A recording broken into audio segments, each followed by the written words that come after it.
Hello નમસ્કાર વિદ્યાર્થી મિત્રો, વેદ ડિજિટલ એજ્યુકેશનમાં આપ સર્વે વિદ્યાર્થી મિત્રોનું સહૃદય હાર્દિક સ્વાગત છે। આજે આપણે ધોરણ 7 વિષય ગુજરાતીની અંદર છઠ્ઠું ચેપ્ટર અવિરામ યુદ્ધ છે, તો એનું આપણે સરસ મજાનું સંપૂર્ણ અને સચોટ સોલ્યુશન જોવાના છીએ। તો ખાસ વિદ્યાર્થી મિત્રો, ચેનલમાં નવા હોય ચેનલ સબસ્ક્રાઇબ કરી બાજુમાં બેલ આઇકનને પ્રેસ કરો, જેથી તમને અવનવા વિડીયોની માહિતી નોટિફિકેશન મળી શકે। વિડીયો લાઈક કરો, તમારા મિત્રો દોસ્તોને શેર કરો, બરાબર। તો આપણે એક ભાગ છે એ જોઈ ચૂક્યા હતા, હવે ભાગ 2 ની અંદર આપણે ચર્ચા કરવાની છે, બરાબર। તો લેખક હવે જે પહેલા ભાગની અંદર લેખક જ્યારે શરૂઆતમાં કાંઠા પાસે ગયા હતા ત્યારે મા દીકરો જે દરિયાના તોફાન સામે દીકરાના પિતા જે હોડી લઈને ઝઝૂમતા હતા એની આખી વાત કરી, બરાબર। અને છેલ્લે દીકરાના પિતા છે એ મૃત્યુ પામે છે અને કહે છે કે એનું લગભગ 1 વર્ષ વહી ગયું હશે, 1 વર્ષ જેટલો સમય પૂરો થઈ ગયો। એક સવારે વહેલો ફરવા નીકળ્યો, લેખક કહે છે કે હું એક સવારે વહેલો ફરવા નીકળ્યો। દરિયા કિનારે ભીનાશ જામી હતી। મિત્રો, સવારના પોરમાં સેજ ભેજ હોય, બરાબર, કારણ કે જે આખી રાતનું જે ઝાકળ હોય, બરાબર, આ જે બાષ્પ બની હોય રાત્રે ઠંડી પડી જાય એટલે ઝાકળ જેવું થઈ જાય, એટલે ભીનાશ જામી હતી। બધે આછી ધૂસર જેવું લાગતું હતું, બરાબર। ધૂસર એટલે મેં કીધું હતું ધૂળના રંગનું, એટલે કે ધીમે ધીમે ધીમે ધીમે અંજવાળું થતું હતું, અંધારું ઘટતું હતું। એ રસ્તા પર થઈને પસાર થતા અચાનક પેલા છોકરા પર દ્રષ્ટિ પડી, એટલે કે જે રસ્તેથી હું પહેલા ચાલ્યો હતો એ રસ્તા ઉપરથી જ પસાર થયો અને પસાર થતા મારી નજર અચાનક ઓલા જે પેલો છોકરો હતો એ છોકરા તરફ મારી નજર પડી। અચાનક, અચાનક એટલે વિદ્યાર્થી મિત્રો શું કહે છે? અચાનક એટલે કે અજાણતા, અચાનક એટલે કે અજાણતા એ છોકરા ઉપર મારી નજર પડી। તે દિવસે તેણે કરેલું આક્રંદ, એટલે કે એ દિવસે એ કેટલો રડેલો હતો, બરાબર। તો તે દિવસે એટલે કે જ્યારે એના પિતા મૃત્યુ પામ્યા એ દિવસે કરેલું આક્રંદ, મારેલા પછાડા, એટલે કે જે લોકોએ એને પકડી રાખ્યો હતો કે મારા પિતાને હું બચાવી લઉં, એટલે એ માટે એ પછાડા મારતો હતો, એટલે કે છોડાવવા માંગતો હતો અને દોડીને જાણે દરિયા વચ્ચેથી હળી કાઢીને બાપને મળવા જાવ એવી એને બતાવેલી ઘેલસા બધા દ્રશ્યો નજર આગળ તરી આવ્યા। એટલે કે એ છોકરા ઉપર મારી નજર પડતા જ મને 1 વર્ષ પહેલાનું બધું જ યાદ આવી ગયું કે એ છોકરો એટલો રડ્યો હતો અને એના પિતાને બચાવવા માટે એ દરિયા તરફ દોડી જતો હતો, બરાબર, પણ લોકોએ એને પકડી રાખ્યો હતો, એટલે એને છોડાવવા માટે પ્રયત્ન કરતો હતો આ છોકરો, બરાબર, એમના પિતાને મળવા જાવ એટલે કે એના પિતાને બચાવી આવવું એવી એને જે બતાવેલી જે ઘેલસા, ઘેલસા એટલા માટે કીધું છે મિત્રો, તો ત્યાં ઘણા સમજદાર લોકો હતા તો એ બચાવવા ન જાય, પણ દરિયો જેટલો તોફાની હતો કે બચાવવા જતા જ આપણું પોતાનું મૃત્યુ થઈ જાય, એટલે કે છતાંય બાળકને એવી જીદ હતી, એટલે કે છે ઘેલસા। આ બધા દ્રશ્યો નજર સામે મારી તરી આવ્યા। તે દિવસે એ એવું રડ્યો હશે કે દરિયો જો પથરાનો હોત ને તો પીગળી જાત। વિચાર કરો વિદ્યાર્થી મિત્રો, અહીંયા કવિ આપણે કેટલા સરસ, લેખકે કેવું કીધું છે કે જો એ દિવસે એ એટલું રડ્યો હશે કે દરિયો જો કદાચ પથ્થરનો હોત ને તો પીગળી જાત, બરફ તો પીગળી જાય, આ પથ્થર હોત ને દરિયો તો પીગળી જાત, બરાબર, કાળજું કંપાવી નાખે એવું રડ્યો હશે। વિદ્યાર્થી મિત્રો, તમારે આવા ધોરણ 7ના બધા જ વિષયના વિડીયો જોતા હોય તો આપણી વેદ ડિજિટલ એજ્યુકેશન નામની એપ્લિકેશન જે ગૂગલ પ્લે સ્ટોર કે જ્યાંથી તમે ગેમ ડાઉનલોડ કરો છો, તો ત્યાં જઈને અત્યારે જ વિદ્યાર્થી મિત્રો તમે શું કરી નાખો? ડાઉનલોડ કરી નાખો, જેથી તમને આવા અવનવા જે વિડીયો છે તો આવા અવનવા વિડીયોની નોટિફિકેશન મળી શકે, જેથી તમે વધારેમાં વધારે સારામાં સારો શું કરી શકો? અભ્યાસ કરી શકો। બધા જ વિષયના અહીં પાઠ્યપુસ્તકના પ્રકરણની સમજૂતીના વિડીયો તમને મળશે, અભ્યાસ સ્વાધ્યાયની સમજૂતીના વિડીયો મળશે, વિષય પ્રમાણેનું મટીરિયલ મળશે, પરીક્ષા માટે ઉપયોગી અસાઇનમેન્ટ, પરીક્ષાના પેપરો, બરાબર, એકમ કસોટી, સ્વાધ્યાયન પોથી, પ્રોજેક્ટ પ્રવૃત્તિ બુક, આ બધું જ મળશે।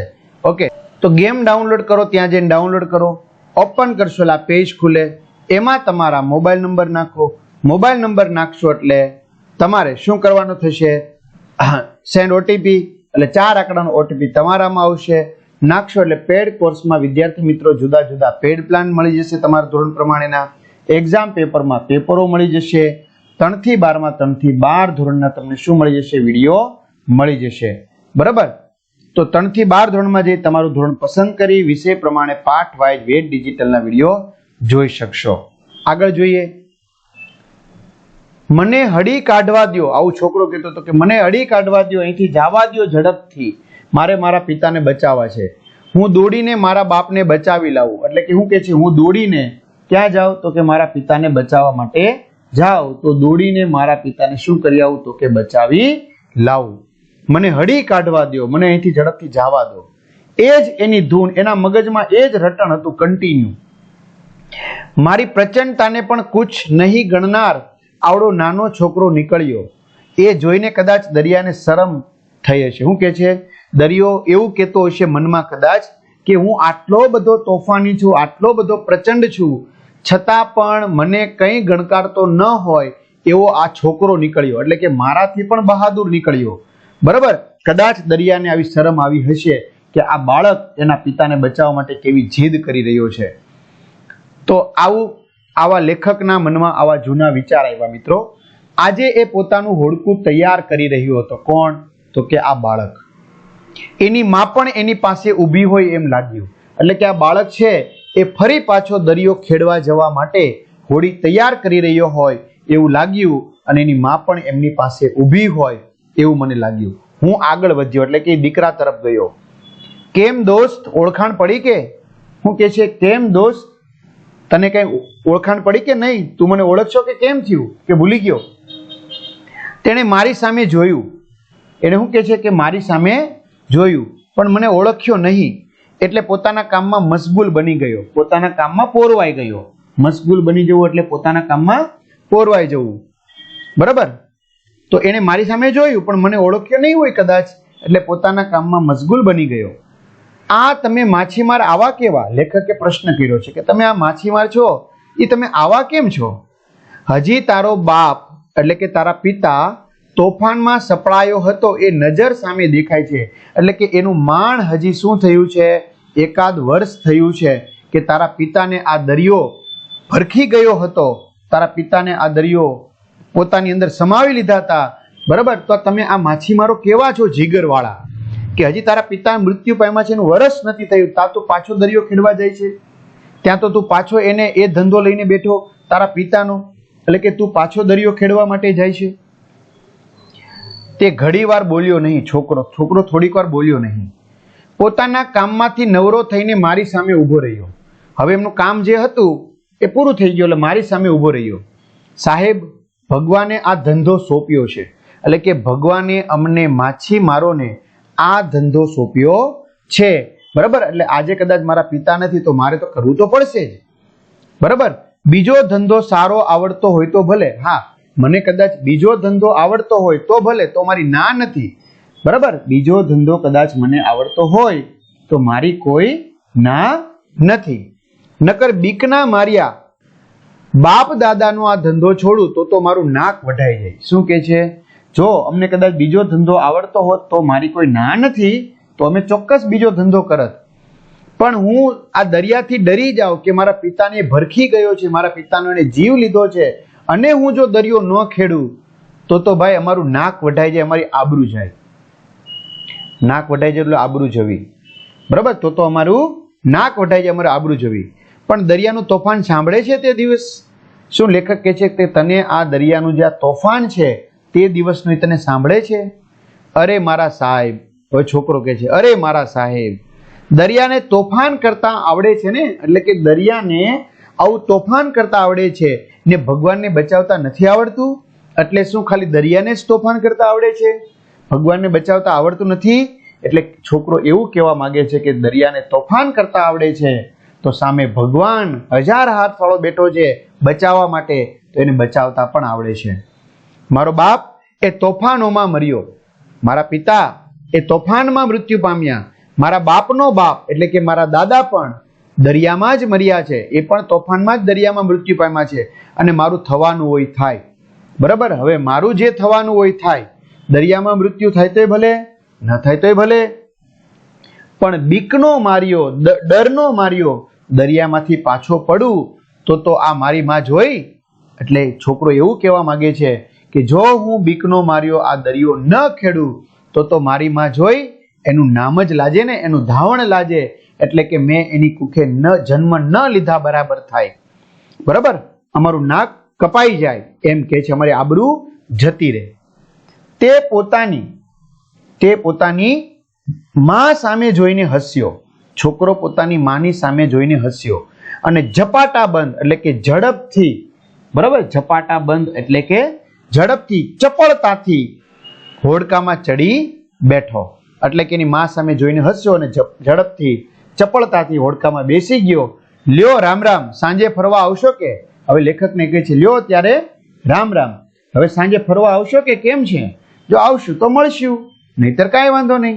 અને ગીત ગાતો ગાતો જાણે દરિયો રમવાનું મેદાન હોય તેમ તે આનંદભેર ચાલ્યો ગયો. શું કે છે? અને તે ગીત ગાતો ગાતો ગાતો જાણે કે દરિયો શું છે? રમવાનું મેદાન હોય કે જેમાં કોઈ પણ પ્રકારનો ડર ન હોય એમ એ છોકરો છે એ શું કરતો ગયો? ચાલ્યો ગયો. આગળ, માડી સાચવજે. શું કે છે એની માતાને? માં, આ મહેમાન છે એને સાચવજે. આટલું કહીને એની માં ઘર તરફ પાછી ફરી. જો સોરી, માડી સાચવજે. જો આવું છોકરાએ કીધું છે, પણ હકીકતમાં માડી તો શબ્દ છોકરો જ વાપરે, પણ અહીંયા મિત્રો છોકરાએ નથી કીધેલું. કોણે કીધું છે અહીંયા? તો કે એમની માતાએ, કે બેટા માડી એટલે કે બેટા તું શું કરજે? થોડુંક ધ્યાન રાખજે, એટલે કે સાચવજે. બરાબર, સાચવજે એટલે શું કહેવા માંગે છે? કે તું ધ્યાન રાખજે. ઓકે, તો કે ધ્યાન રાખશું. અને એટલું કહીને એની માં ઘર તરફ પાછી ફરી. અમારો તો હવે એની માં કહે છે, કોને? લેખકને. અમારો તો સાહેબ ધંધો, સાહેબ અમારો તો આ કાયમિકનો ધંધો છે. એમ બીક રાખવી કઈ પોહાય? હે, અમે આવી રીતે ડરી જઈ પોહાય? ન પોસાય. અમે દરિયાના દીકરા, કારણ કે અમારો દરિયો ખેડવાનો છે અને દરિયો અમારો બાપ. અમે શું છીએ? દરિયાના દીકરા છીએ એમ કહેતો ચાલે. અને દરિયો અમારો બાપ છે. વહેલું મોડું સૌને મરવું છે ને સાહેબ. શું કહે છે? વહેલું તો મળું, કોકને આપણે બધાને મરવું તો છે ને સાહેબ. બરાબર, આજે નહીં તો કાલે મરશું, કાલે નહીં તો પરમદી મરશું, બાકી એ તો ફાઇનલ જ છે, મરવાનું છે એ તો. બરાબર. પેલો છોકરો આનંદભેર દરિયાના મોજા કાપતો મજા કરતો જતો હતો. જો હવે લેખક કઈ બાજુ જોઈ રહ્યા છે? છોકરા બાજુ જોઈ રહ્યા છે. તો કે છે કે આ છોકરો છે એ આનંદ સાથે દરિયાના મોજા કાપતો જતો હતો, મજા કરતો જતો હતો. હજી મારી સામે હાથ લાંબો કરીને રામ રામ કરી રહ્યો હતો. મારી સામે હાથ ઊંચો કરીને શું કરી રહ્યો હતો? રામ રામ. હું એકી ટસે એટલે કે એક ધારો, બરાબર, લગાતાર એક જ નજરે એની સામે જોઈ રહ્યો હતો. દરિયો, હોડી, છોકરોને અનેક મછવા જોઈ રહ્યો. હું એકી ટસે દરિયો, આ હોડી, છોકરો ને અનેક મછવા એટલે કે અનેક માછીમારોને જોઈ રહ્યો હતો. દરિયાના મોજા જેવો વિચાર પસાર થયો, એટલે કે દરિયાના મોજા જેવો વિચાર મારા મનમાં પસાર થઈ ગયો. શું વિચાર પસાર થયો? શું શ્રમ ભરેલું જીવન, મહેનત ભરેલું જીવન, શ્રમ ભરેલું જીવન અને રણ મેદાન જ એટલે કે યુદ્ધ મેદાન જ નિર્ભયતા આપતા હશે. નિર્ભયતા એટલે કે કોઈ પણ પ્રકારનો ભય ન રાખવો એની નિર્ભયતા કહેવાય. અને આ નિર્ભયતાથી ચારિત્ર્ય ઘડાતું હશે? તો કે હા.